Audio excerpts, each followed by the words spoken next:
बिस्मिल्लाहिर्रहमानिर्रहीम। नई बात के साथ मैं हूं फवाद अहमद। नाज़रीन, सदारती निज़ाम की बाज़गश सोशल मीडिया से निकलकर मेन स्ट्रीम मीडिया पर आ चुकी है। पाकिस्तान के एक बड़े टीवी चैनल पर मैंने खुद एक इश्तिहार देखा कि जिसके अंदर एक ऑनलाइन वेबसाइट के जरिए, एक ऑनलाइन पोल के जरिए लोगों से राय मांगी जा रही है कि पाकिस्तान में निज़ाम कैसा होना चाहिए, सदारती निज़ाम होना चाहिए, लेकिन उसके क्या क्या फ़वाइद होंगे ये भी बताया जा रहा है। इसके साथ साथ मियां नवाज शरीफ के आने का एक मरतबा फिर किस्सा गर्म है। मरियम नवाज साहबा ने भी एक ऐसा बयान दिया कि जिसके बाद ऐसा लगा कि शायद मियां नवाज शरीफ अगर आए नहीं तो फिर शायद लाए जाएंगे। सूरत हाल है क्या, तमामी मामलात का जायजा लेंगे। बहुत ही सीनियर पैनल है हमारे साथ। औरिया मकबूल जान साहब किसी तारुफ के मोहताज नहीं, नसरुल्लाह मलिक साहब बहुत ही सीनियर सहाफ़ी हैं, किसी तारुफ के मोहताज नहीं। दोनों मेहमानों का बहुत शुक्रिया। और ये सब आप ही से शुरू करूंगा। एक ऐसा माहौल बनता रहा, पहले सोशल मीडिया पे, ट्विटर पे बनता रहा, फेसबुक के ऊपर बनता रहा, फिर पाकिस्तान के एक बड़े टीवी चैनल के ऊपर एक इश्तिहार आता है कि जिसके अंदर पहले लोगों को बताया जाता है कि सदारती निज़ाम कैसा होगा, और उसके बाद जो है वो ये कहा जाता है कि आप ऑनलाइन पोल दें कि शायद पाकिस्तान के ऐवानों तक, इक़्तिदार के ऐवानों तक आईनी तरमीम के लिए एक राय साजी हो सके, एक जो है वो मामला आगे की तरफ जा सके। सदारती निज़ाम की एकदम अचानक ये बाज़गश्त, आपको क्या लगता है इसके पीछे असबाब क्या है, कौन चाहता है? देखिए, चाहने के ना चाहने की बात नहीं, मसला सारा यह है कि पाकिस्तान का जो सारे का सारा निज़ाम है ये शख्सियत के गिर्द घूमता है। शख्सियत वज़ीर आज़म होगी तो वज़ारती और पार्लिमानी निज़ाम बन जाएगा, शख्सियत सदारती होगी तो सदारती बन जाएगा। आसिफ ज़रदारी इसी पार्लिमानी निज़ाम में सदर था, लेकिन क्या हैसियत थी उस वक़्त वज़ीर आज़म की? कुछ भी नहीं। क्या हैसियत थी यूसुफ रज़ा गिलानी की, परवेज़ अशरफ की? कोई हैसियत नहीं थी। सारे का सारा सदारती निज़ाम में मुकम्मल तौर पर तब्दील हो चुका हुआ था। सारी की सारी पार्लियामेंट आसिफ ज़रदारी को जवाब देती, सारी की सारी पार्लियामेंट जो थी उसी से अहकामात देती थी। हाउस उससे चूँ चरा नहीं हो सकती थी, वहाँ पर यह सूरत हाल थी। इसका मतलब यह है कि पाकिस्तान में सदारती निज़ाम या पार्लियामानी निज़ाम की बात नहीं, पाकिस्तान में बुनियादी तौर पर एक सिस्टम को तब्दील करने की बात है। ये जो कॉन्स्टिट्यूंसीज हैं 1920 में आपको पता है पाकिस्तान में बरसगीर पाकिस्तान में पहले इलेक्शन हुए थे। आपको शायद नाम भी याद ना हो, एक जो शख्स उस वक्त इलेक्ट होकर आया था पार्टी लीडर, वो एक पता नहीं मदन लाल के क्या नाम उसका नाम था। और उस वक्त आप देखें पॉपुलर मूवमेंट क्या चल रही थी, खिलाफत मूवमेंट चल रही थी। उस वक्त के लीडर कौन थे? मोहम्मद अली जौहर। उस वक्त के लीडर कौन थे? मौलाना शौकत अली। गांधी उनके अंदर मौजूद था, सारे लोग मौजूद थे, और उसके बावजूद भी इलेक्शन हुए। इलेक्शन के बाद अंग्रेज ने काम कर लिया सारा कुछ, लेकिन उस दौरान अंग्रेज एक बीज बो गया था, वो था कॉन्स्टिट्यूएंसीज का बीज। ये निसार अली खान की कॉन्स्टिट्यूएंसी है, ये जनाब खोड़ो की कॉन्स्टिट्यूएंसी है, ये जितोई की कॉन्स्टिट्यूएंसी है, ये अकबर बुगटी की कॉन्स्टिट्यूएंसी है। और ये कॉन्स्टिट्यूएंसी इनकी कोई आबाई नहीं थी। अंग्रेज ने सबसे पहले इनको जमीनें अलॉट की, फिर इनके एक भाई को जनाब उन्होंने बनाया रेजिडेंट मजिस्ट्रेट, दूसरे भाई को बनाया तहसीलदार, तीसरे भाई को बनाया ऑनररी कैप्टन, और चौथे भाई को उसने पॉलिटिक्स में कहा कि तुम इलेक्शन लड़ो, काउंसलिंग करो। लोगों की ज़रूरियात जो थी उनके साथ वाबस्ता हो गई। जिसने कोई काम कराना था उसी ख़ानदान के बंदे से करवाना पड़ता था। घंटा घर भर ले उनको बनाया। उन कॉन्स्टिट्यूंसीज के हिसाब से हमारी पॉलिटिक्स चलती चली आ रही है, उसी कॉन्स्टिट्यूंसी से हमारा पार्लियामानी निज़ाम बना। फिर उसके बाद ये जो 4 इकाइयाँ जो हमने बना ली हुई हैं, ये अंग्रेज़ का तोहफा है। ये सिंध जो है ये अंग्रेज ने लाइन खींची थी, बलूचिस्तान की लाइन अंग्रेज ने खींची थी, पंजाब की और सरहद की लाइन अंग्रेज ने खींची थी। वरना कभी एक ज़माने पंजाब तो रणजीत सिंह की हुकूमत काबल तक थी। इस तरह सिंध जो था वो लाहौर तक, जहाँ पर हड़प्पा की बस्तियाँ जो थी, यहाँ पर मुल्तान उसका कहीं हेडक्वार्टर होता था। बलूचिस्तान जो था वो उसके साथ खान ऑफ कलात जो था अफगानिस्तान के साथ एक ज़माने मुल्क तो अंग्रेज ने बनाया था। आज भी इकाइयाँ उनके अंदर मुख्तलिफ हैं। बलूचिस्तान के अंदर 4 मुख्तलिफ इकाइयाँ हैं, बरोई हैं, बलोच हैं, पश्तून हैं, और उसके साथ साथ उसके अपना मकरानी जो बिल्कुल डिफरेंट किस्म की बलोच हैं वो हैं। इसी तरह सिंध के अंदर आप रहते हैं, आपको पता है सिंध के आप जितना भी कुछ कह लें, अब सारे कराची वालों का बहरा रब तो फेंक नहीं सकते। अब वो एक बन गया है, इकाई बन चुकी हुई है, उसको आप एक्सेप्ट करना पड़ेगा ना। सारों को आप कह सकते हैं कि सुबह सवेरे से तुम सिंधी बोलना शुरू हो जाओ तो वो ट्यून एक बटन लगेगा और सिंधी में गूगल ट्रांसलेशन शुरू हो जाएगी, तो कराची में सारे सिंधी। लेकिन औरिया साहब, पाकिस्तान की सालमियत के लिए जमहूरी निज़ाम जो है उसको चलते रहना चाहिए, या जो भी लोग इसकी बात कर रहे हैं वो ये समझते हैं कि पाकिस्तान को आगे चलाने के लिए, पाकिस्तान को आगे ले जाने के लिए ज़रूरी है कि पाकिस्तान के अंदर निज़ाम की तब्दीली की बात की जाए, और वो निज़ाम शख्सी निज़ाम हो एक तरह का। जिस तरह से आपने इब्तिदा में कहा कि जरदारी साहब की आपने मिसाल दी, यानी कि शख्सियात जो है वो हमारी पूरी रियासत के ऊपर काबिज होना चाहती हैं, भारी पड़ना चाहती हैं पूरे सिस्टम के ऊपर। मैं इसकी मिसाल भी आपको दूंगा, लेकिन आपको लगता क्या है कि पाकिस्तान की सालमियत के लिए, पाकिस्तान को आगे ले जाने के लिए ये निज़ाम जो है वो इस काबिल है कि इसी के साथ चला जाए, या कोई मुतबादिल निज़ाम आना चाहिए? देखिए, पाकिस्तान की एक बदकिस्मती है, शख्सी निज़ाम शख्सियत ही चलाती होती है बशर्ते कि शख्सियत बेहतर हो। ये सदारती निज़ाम लाए थे फ्रांस वाले, डिगॉल आया था पीछे। डिगॉल को मिले थे 57% वोट, और उसने कहा था मैं एक तब्दीली चाहता हूं, मैं चार्ज नहीं लूंगा, मैं सदर नहीं बनूंगा, वापस चला गया था, मुझे ज्यादा वोट दोगे तो मैं आऊंगा, तब तब्दीली लेके आऊंगा। और लेके आया, उसने फ्रांस के पूरे निजाम को एक दोबारा पूरी गिरी हुई मैशत को, निजाम को ठीक कर लिया। पाकिस्तान के साथ बदकिस्मती यह है कि पाकिस्तान को जो डिक्टेटर मिला है वो भी करप्ट मिला है, उसको भी 4 महीने के बाद अचानक जलसों में खिताब करने की सूरत हाल आ जाती है, वो भी अपना नैब को इस्तेमाल करता है और कहता है कि जाके लोगों की वफादारियां खरीदो, मेरे साथ मिलाओ। और जो जमहूरियत वाला मिलता है वो मैंने आपको मिसाल दे दी, वो सारी पार्लियामेंट उठा के प्रेसिडेंट हाउस में ले जाता है। यही हमारी सूरत हाल है, यही हमारा अलमिया है। हमारा मामला है बेसिकली बेहतर लीडरशिप का। और अगर हम ये समझते हैं कि ये इलेक्शनों के प्रोसेस से हम बेहतर लीडरशिप तक पहुंच जाएंगे, इतने अरसे के अंदर हमारे इलेक्शंस हो रहे हैं, बाप बेटा बेटा, लेकिन नौरिया साहब सिस्टम चलता भी तो नहीं रहा। मैं मलिक साहब को भी शामिल करता हूं। मलिक साहब, इसके पीछे मुहर्रिकात क्या हो सकते हैं? अगर ये निजाम मिसाल के तौर पे कोई तजवीज़ करता है तो इसका बेनिफिशरी कौन बनेगा? कोई पार्टी बनेगी, इमरान खान साहब बनेंगे, अपोजिशन में कुछ बनेगा, मियां नवाज शरीफ बनेंगे, जरदारी साहब बनेंगे, बेनिफिशरी आपको लगता क्या है? क्योंकि देखें, पहले तो मैंने पिछले हफ्ते आपका प्रोग्राम देखा था, वहां तक तो सोशल मीडिया की बहस थी, लेकिन मेन स्ट्रीम मीडिया के ऊपर जब एक इश्तिहार आता है तो इसका मतलब उसके पीछे कॉस्ट इन्वॉल्व है। जब मैं आपको कह रहा हूं कि इश्तिहार आया तो इसका मतलब यह है कि चीज अब पैसे भी उसके ऊपर लगना शुरू हो गए हैं कोई एक राय साजी के लिए। कौन इसका बेनिफिशरी हो सकता है? जिनके सीनों में ख्वाहिशात जो है वो पनप रही हैं। मसला ये है कि हमारे यहाँ हर फर्द ये समझता है, सियासी जमातें ये समझती हैं कि वो शायद वही मुल्क को ठीक कर सकती है और कोई कर नहीं सकता। फिर रास्ते तलाश किए जाते हैं। एक डेमोक्रेटिक सिस्टम चल रहा होता है तो कुछ कूतें दरमियान में सोचती हैं कि नहीं, इसको हटा के एक नया निज़ाम जो है वो सामने लाया जाए ताकि अवाम उलझे रहें इसके अंदर कि वो कहें जी पार्लिमानी निज़ाम की वजह से डिलीवर नहीं हो सकता, सदाती निज़ाम से डिलीवर हो सकता। ये तजर्बे आप कर चुके हैं। कभी जमहूरियत होती है, कभी उसके बाद सदाती निज़ाम आता है, फिर मार्शल लॉ, ये सारी चीज़ें आप करते रहे माजी के अंदर भी। और अब भी अगर कहीं सोच कहीं मौजूद है तो सोच यही हो सकती है कि शायद सियासी जमातें एक बार फिर नाकाम हुई हैं, इमरान खान साहब भी नाकाम हो गए, माजी के हुक्मरानों को आपने इतना बुरा भला कह दिया, अब कोई नया तजर्बा कर लिया जाए। एक सोच यहाँ कहीं ये हो सकती है। दूसरी सोच ये हो सकती है कि खान साहब के भी कुछ हमायती मैदान में है। वो कहते हैं जी कि बस जी खान साहब डिलीवर बहुत करना चाहते थे, खान साहब तो चाहते थे कि मुल्क के अंदर इनकलाब बर्पा कर दें, लेकिन खान साहब माफियाज के हाथों घिरे हुए हैं और उनकी मखलूत हुकूमत है, इसलिए खान साहब कुछ कारकर्दगी दिखा नहीं सके। चलें अपने जो गुनाह है वो किसी और के खाते में डाल के वो चाहते हैं अगर सदर होते तो कितना ही अच्छा होता, वो मुल्क के निज़ाम को बड़ा बेहतर कर लेते। फिर कुछ ख्वाहिशात हैं जो मुस्लिम लीग नवाज के अंदर भी होती हैं कि अगर मियाँ साहब वापस आए तो सदर बन जाए, तो मियाँ साहब अगर सदर बन जाएंगे चलें तो उनके लिए भी एक होगा कि पार्टी में मियाँ साहब इफेक्टिव रोल अगर एज ए गवर्नर्स का वो नहीं देखते तो कोई और देखते तो मियाँ साहब भी पॉलिटिक्स के अंदर इन रहे। ये सूरत हाल जो है मेरे ख्याल में कहीं ना कहीं ख्वाहिशात ये मौजूद रहती हैं। मुश्किल इसलिए है कि मेरे ख्याल में अब तो सारे फंसे हुए हैं। लेकिन मलिक साहब मैं एक आपको वाकया बताऊं, बशीर मेमन साहब साबिक DGFIA जो है, उन्होंने अपने एक इंटरव्यू में कहा, अब मेरा ख्याल है मैंने सोशल मीडिया पे इंटरव्यू देखा किसी के पास, मेन स्ट्रीम मीडिया पे नहीं था, उन्होंने कहा कि मुझे बुलाया गया और ये कहा गया कि आप सऊदी अरब के निज़ाम को स्टडी करें, मुझे कहा गया कि मैं आपको साथ लेके जाऊंगा।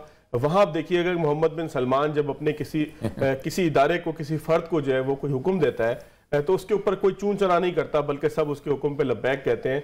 और इसी तरीके से कई वाकयात उन्होंने कोट किए कि जहां पर यह महसूस हुआ कि वो FIA को एक टूल की सूरत में, एक ऐसे टूल की सूरत में कि जो किसी कानून को जवाब देना हो बल्कि उनके कहने के ऊपर चले। तो आप नहीं समझते कि इमरान खान साहब या उनकी पार्टी उसकी कई ख्वाहिश है जो कोई निकल कर आ रही है? देखिए फवाद साहब, बदकिस्मती से ये हमारे यहाँ हर बंदे की ख्वाहिश है कि सिर्फ उसकी बात मानी जाए और किसी की बात मानी ना जाए, ना मुशावरत हो। किचन कैबिनेट हम क्यों बना लेते हैं, अपने वो चेले चमचे साथ रखते हैं ना, जो सर आगे से यस सर कहते हैं सर आपने क्या बात कर दी है। ये सारे मदा सराई करने वाले आपके इर्द गिर्द बैठे होते हैं, वो सारे वो खुशामदियों का इतना टोला होता है जो आपको सारा दिन बताता रहता है कि सारा दुनिया में जो महंगाई है पाकिस्तान के मुकाबले में तो बहुत ज़्यादा है, यहाँ तो लोग बहुत सस्ती चीज़ें लेते हैं, पेट्रोल आपका दुनिया में सबसे ज़्यादा महंगा तो कहीं और होगा, यहाँ तो बहुत सस्ता है। ये वो खुशामदी हैं जो आपकी ग्रोथ रेट, आपका पूरी इकानमी, बढ़ती इकानमी, लाखों स्याह मरी पहुँच गए, नारान का आगान भर गया, ये हर वक्त आपको जो आपकी मदद सराई करके, आपको खुशामद करके आपको गलत ट्रैक पर डालते हैं। मसला ये है कि और मेरे ख्याल में माजी के हुक्मरान भी इसमें मुलव्वस थे, मौजूदा वज़ीर आज़म साहब शायद उनसे 2 हाथ आगे निकल गए हैं इन्हें शायद ज़्यादा खुशामद पसंद है। और एक बात देखें, जो खिलाड़ी होता है ना, या फेम फनकार होता है, अदाकार होता है, आप जैसे एंकर जो होते हैं, जब वो मशहूर हो जाते हैं, फेम मिलता है, तो सबसे ज़्यादा मेरे ख्याल में नालायक देखिए वो मोहम्मद मुसलमान की एक चीज को देखते हैं, उसको ये नहीं देखते कि वो इस काबिल है हो गया डिक्टेटरशिप में कि खुतबा जो है लिखा हुआ जाता है। आप एक मौलवी को वहाँ 4000 उलमा उठा के जेल में डाल देते हैं। वहाँ की जेल की सूरत हाल ये है कि बंदे को नहीं है, वहाँ पे कोई बात कुछ नहीं, बंदे को उठाते हैं और उठा के उसको कहते हैं खानदान से मिल लो और सहरा में जाकर छोड़ाते हैं। बिल्कुल ठीक है। जाहिर है कि तभी जाकर जो जिसको हम कहते हैं कि एक बादशाहत है, और पाकिस्तान में जाहिर है बादशाहत नहीं है। सदारती निज़ाम की बहस को फिर किसी और मौके के लिए छोड़ेंगे। एक ब्रेक लेते हैं, ब्रेक के बाद आएंगे तो मियां साहब के हवाले से बात करेंगे कि वो लाए जाएंगे, खुद आ जाएंगे, या क्या मामला होगा, या उन्होंने कभी आना ही नहीं है। After short break.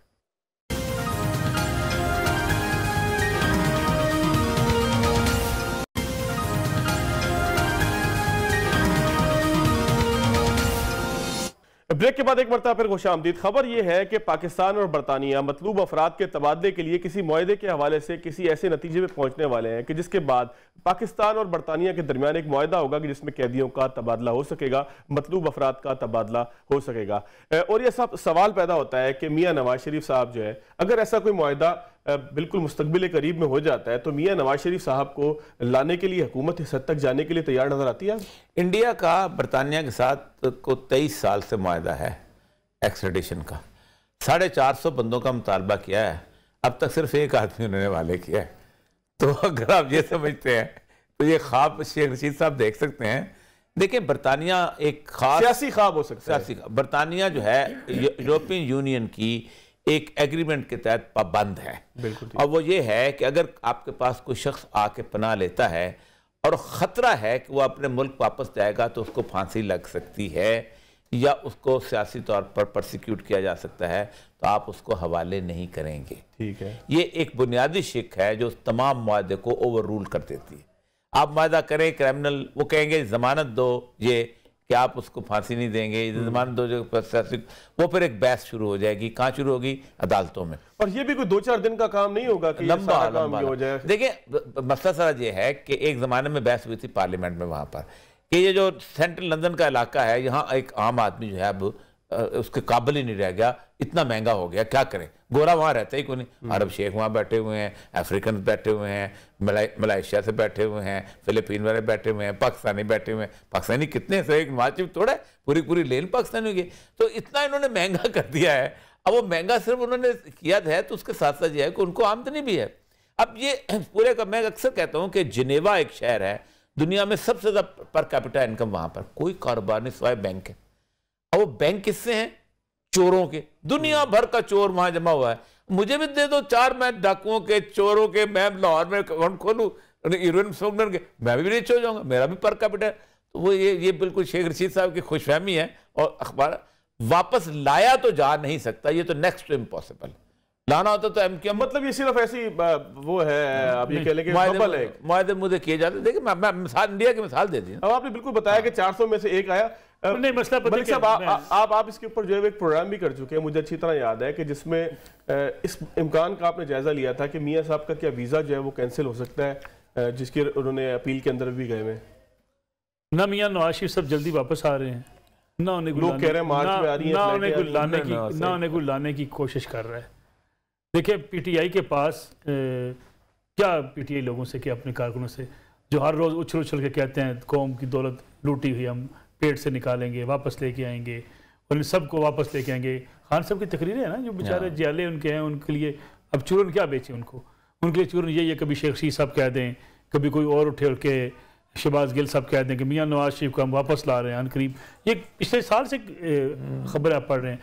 कमेटी बना दी है जो तहकीकात करेगी कि मियां नवाज शरीफ साहब गए कैसे, एक बोर्ड बना दी है। हजूर, बोर्ड क्या बनाना है, आपने आपको बता कर ही गए थे ना, और आपसे मिलकर ही गए थे। कौन सी ऐसी बात थी कि जो आपसे मिलकर नहीं गए? दूसरी बात यह है कि मियां नवाज शरीफ उन हालात का इंतज़ार करें जब उन्हें पाकिस्तान आना चाहिए। अभी शायद ऐसे हालात नहीं है, इसलिए वो आ नहीं रहे। अब वो क्यों खबरें दे रहे हैं, मरीम नवाज साहबा या मुस्लिम नवाज, वो भी तो अपने कारकुनों को बता रहे हैं कि भाई कहीं जाना नहीं, मियाँ साहब आ रहे हैं। देखिए, ये दोनों पार्टियों के लिए अपने अपने कारकुनों को एंगेज, आप भी एंगेज हुए ना, आज प्रोग्राम कर रहे हैं, आप पूछ रहे हैं, और साहब से, वो आ रहे हैं नहीं आ टॉक ऑफ द टाउन बन रहा है। आप मसला ये है कि मियां नवाज शरीफ साहब खबरों में हैं आने के लिहाज से, हुकूमत खबरों से बचने के लिए है उनको लाने के हवाले से। ये वो सियासत है जिसपे अपने अपने कारकुनों को खुश किया जा रहा है, अपने अपने बयानिया को सपोर्ट किया जा रहा है। मियां नवाज शरीफ साहब का बयानिया कि वो वापस आके मुल्क में इनकलाब बर्पा करना चाहते हैं, वोट को इज्जत देना चाहते हैं, हुकूमत उनके इलेक्शन करवा के हुकूमत में आना चाहते हैं।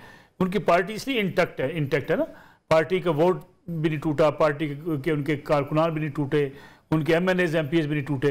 तो ये जब तक ये चीज़ मौजूद है कि मियां नवाज शरीफ सियासत के अंदर इन है, उस वक्त तक मुस्लिम लीग नून को तोड़ना मुश्किल है।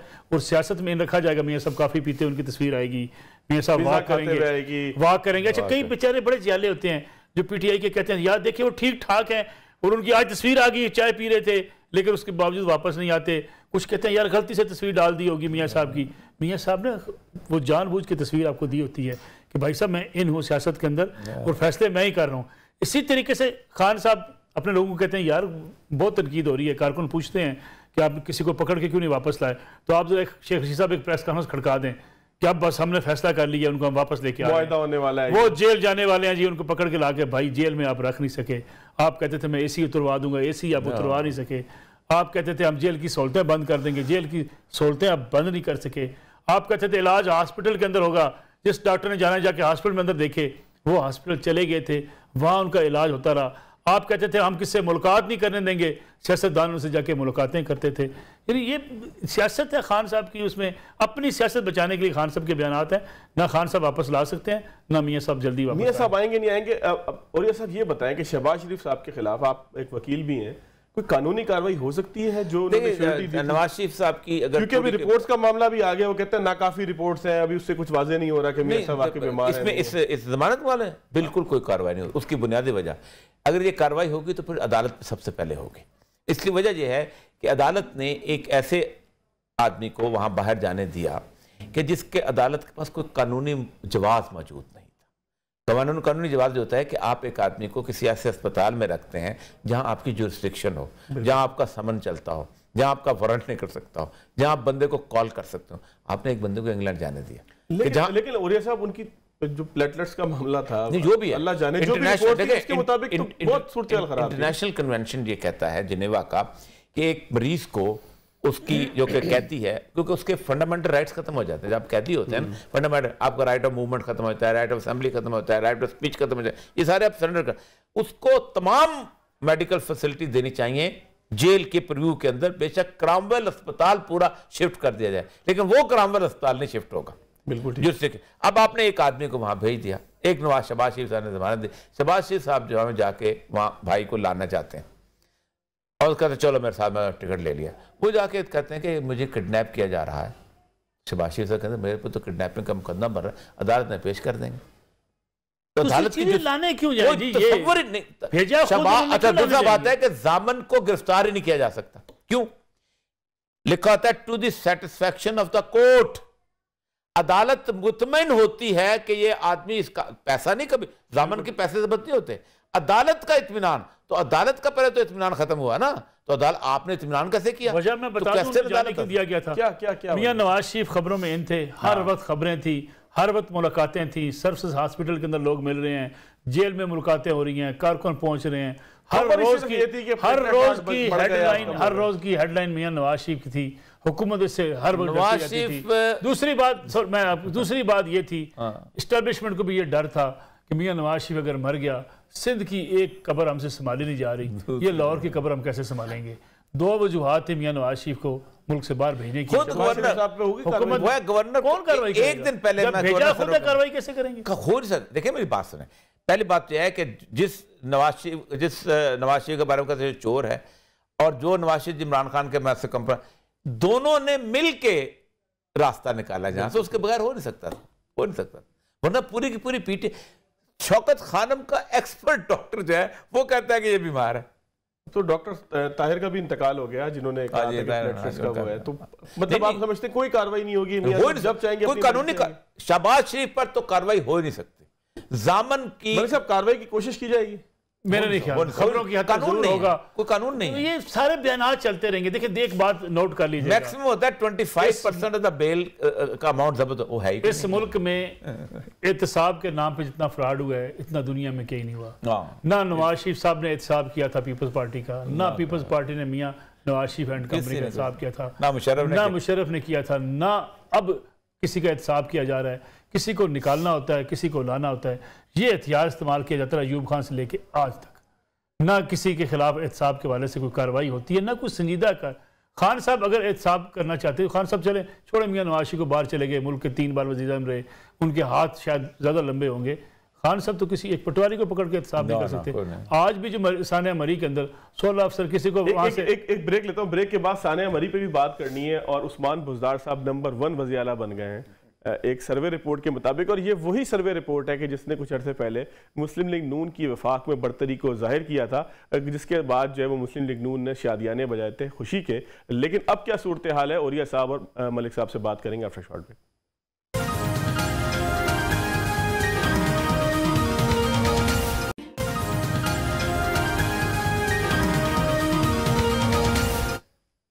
ब्रेक के बाद एक मरतबा फिर खुशामदीद। सानिया मरी की रिपोर्ट आ गई है, साथ साथ उस्मान बुज़दार साहब एक सर्वे रिपोर्ट के मुताबिक पूरे पाकिस्तान के वज़ीर आला के मुकाबले में नंबर 1 करार पाए हैं। ये वही उस्मान बुज़दार साहब है कि जिनकी कारकर्दगी के ऊपर मुख्तलिफ बातें भी होती हैं, और जिसके हवाले से कहा जाता है कि वसीम अकरम प्लस बॉलिंग की उस पेस को नहीं ला सका कि जिसकी तवक्का की जा रही थी, और ख़ासतौर पर जब शहबाज शरीफ साहब से उनको कंपेयर किया जाए। और ये साहब सर्वे रिपोर्ट पर बाद में आएंगे, पहले एक आपका ही अपना टॉपिक है, ACDC के जिम्मेदार हैं सानिया मरी के, क्या होते हैं कानून के मुताबिक? आप खुद भी जो है वो ब्यूरोक्रेसी का हिस्सा रहे हैं, देखिए कितनी जिम्मेदारी आती है ओवरऑल? देखिए बहुत AC जो है, DC जो है अमृत धारा होता है, उसके बारे में 470 लॉ हैं पाकिस्तान के।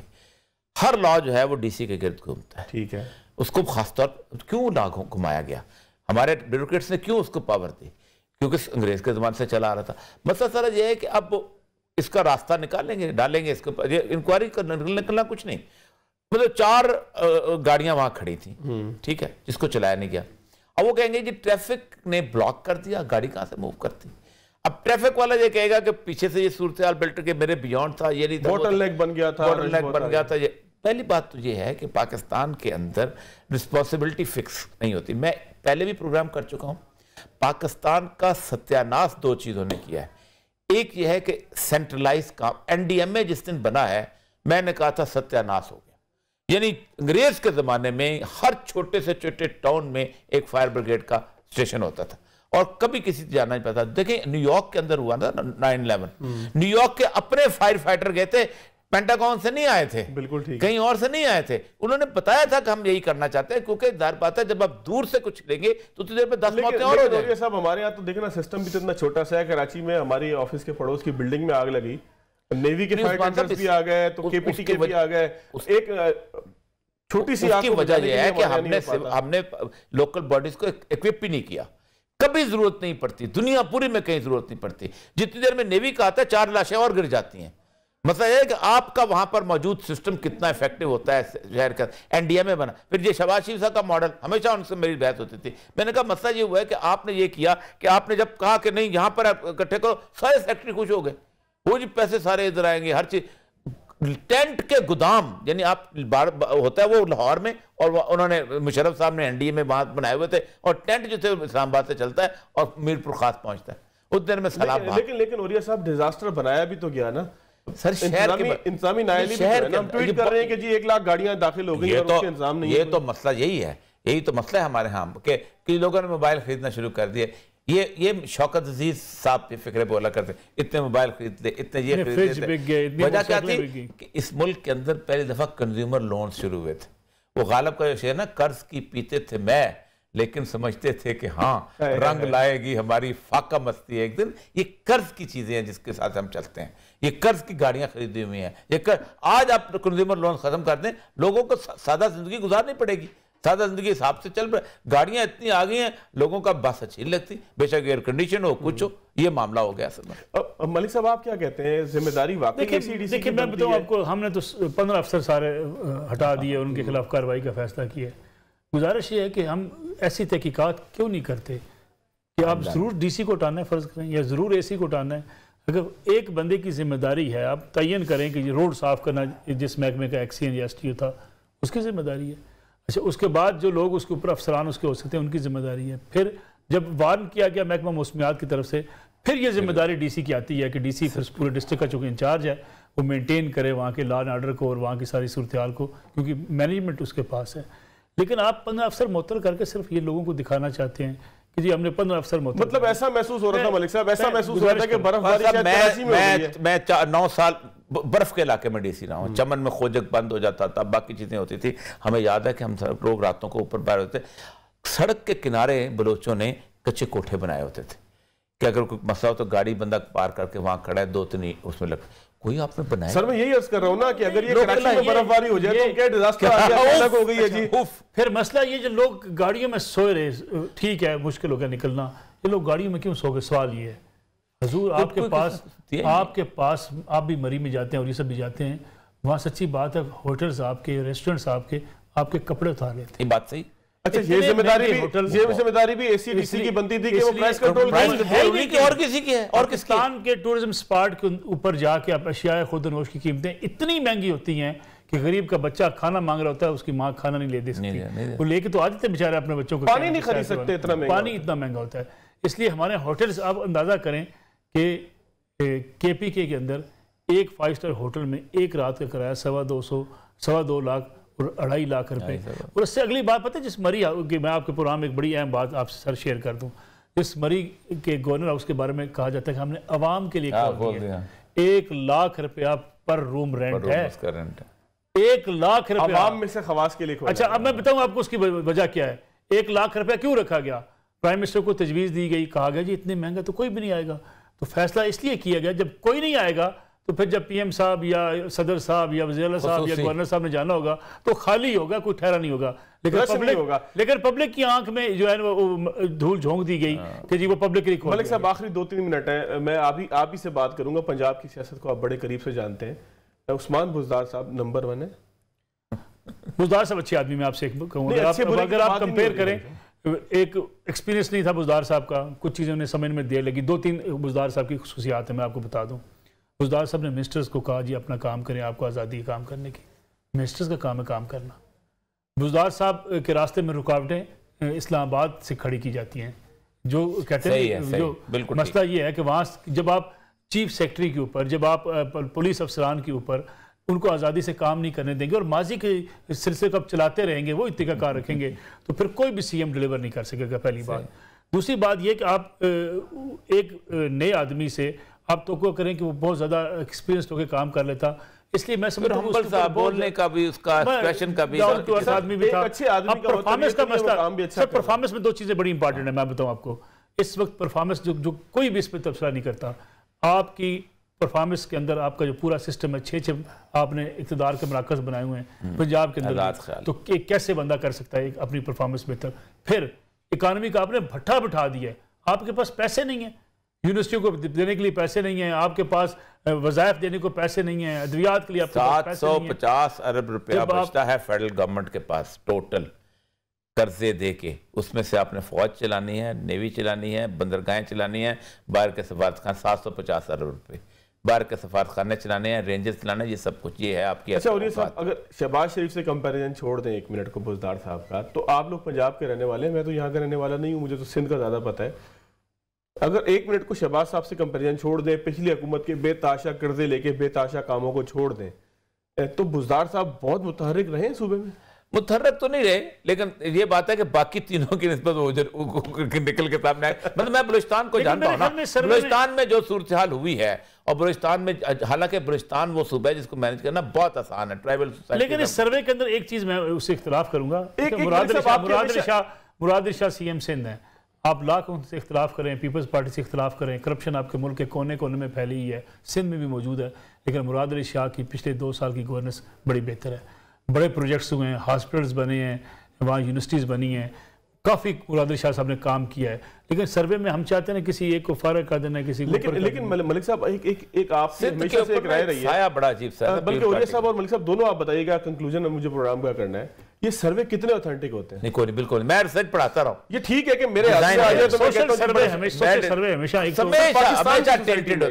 डाटा जो है वो डाटा ड्रिवन सोसाइटी नहीं है हमारे यहाँ, दुनिया पूरी में ऐसा होता है। एक तो बड़ी देखिए होता यह है कि आप सर्वे करते हैं, ठीक है, सर्वे के अंदर सैंपलिंग होती है, सैंपलिंग 50 किस्म की सैंपलिंग है, स्ट्रेटिफाइड रैंडम सैंपल है, आप पर्टिकुलरली सैंपल इस तरह करते हैं कि आपने क्या लेके आना है। दूसरी बात ये चले आप सैंपल भी कर लें, हो सकता है जिस बंदे को आपने कॉल की हो वो आप वो मैं डिजाइन से आप मुझे बताएं, मैंने 5 साल यही पढ़ाया है, मीडिया के अंदर जो रिजल्ट चाहे मैं वैसा सैंपल। मीडिया के अंदर हम कहते हैं जो लोग सिलेक्टिव होते हैं, ऑलरेडी उनका एक माइंड सेट होता है, उनकी राय ऑलरेडी सिलेक्टिव होती है, इसलिए अगर फर्क से मुझे कॉल आ जाए और मुझे कहा जाए कि जर्नलिज्म कैसा है, तो मेरी एक अपनी राय होगी, क्योंकि मैं बायस्ड हूँगा जर्नलिज्म के हवाले से।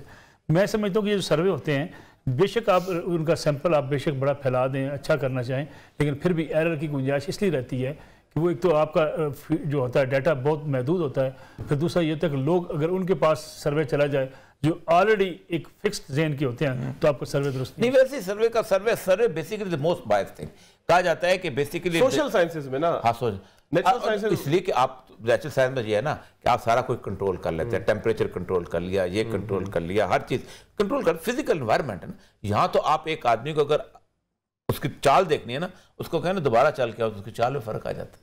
बिल्कुल ठीक है सर, दोबारा बल्कि नीचे लिख भी दिया रहता है कि सर्वे नतायज जो है वो हकायक की अक्कासी नहीं करते, बल्कि ये नीचे डिस्क्लेमर भी मौजूद होता है। नाज़रीन, आज के प्रोग्राम से इतना ही, अगले प्रोग्राम तक लिया दीजिए। इस बात के साथ इख्तिताम करेंगे कि जो कुछ भी होना चाहिए पाकिस्तान के लिए बेहतर होना चाहिए, मुल्क के लिए बेहतर होना चाहिए, चाहे फिर उस्मान बुज़दार साहब नंबर 1 पर आए, चाहे फिर मुराद अली शाह साहब नंबर 1 पर आए, जो कुछ भी होना चाहिए मुल्क की तरक्की के लिए होना चाहिए। आज के लिए इतना ही, अगले प्रोग्राम तक लिया दीजिए। अल्लाह हाफ़िज़।